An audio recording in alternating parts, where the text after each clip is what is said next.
নমস্কার বন্ধুরা, আমি তারক মজুমদার। আজকে আপনাদেরকে নিয়ে যাব উত্তর কলকাতার রবীন্দ্র সরণি ও মদনমোহন তলা স্ট্রিটের সংযোগস্থলে অবস্থিত শ্রী শ্রী ঈশ্বর রাধা মদনমোহন জিউ ঠাকুর মন্দির এবং এই মন্দিরের ইতিহাস আপনাদেরকে জানাবো। এই মন্দিরের ঠিকানা 520 রবীন্দ্র সরণি, কলকাতা 7,05,000। যে মন্দিরটি দেখছেন বা যে বাড়িটি দেখছেন, এই বাড়িটি 1730 সালে গোকুলচন্দ্র মিত্র নির্মাণ করেন এবং এই মন্দিরটি গোকুলচন্দ্র মিত্রের মদনমোহন মন্দির বলেই প্রসিদ্ধ।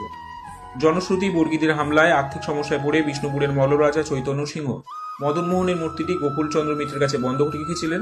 গোকুলচন্দ্র মিত্রের আদি বাড়ি ছিল বালিতে। তিনি বর্গী হামলার সময় কলকাতার বাগবাজার অঞ্চলে এসে বসতি স্থাপন করেন।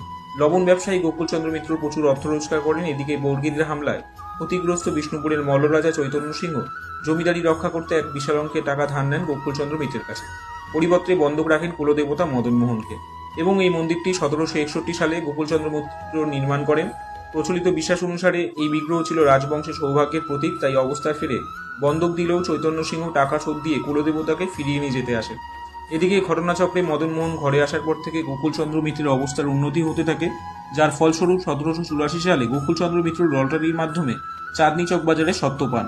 ধর্মীয় সংস্কার বশে বিগ্রহ ফেরত দিতে রাজি হলেন না গোকুলচন্দ্র মিত্র। ঘটনা গড়ালো আদালত পর্যন্ত। ইতিমধ্যে চতুর গোকুলচন্দ্র মিত্র আরও একটি বিগ্রহ তৈরি করে রাখেন। বিষ্ণুপুরের রাজা বুঝতে পারেন এই মূর্তিটি নকল। তিনি আসল মূর্তিটিকে নিয়ে বিষ্ণুপুরে চলে যান। পোস্টটি ভালো লাগলে লাইক, শেয়ার, সাবস্ক্রাইব করবেন। নমস্কার।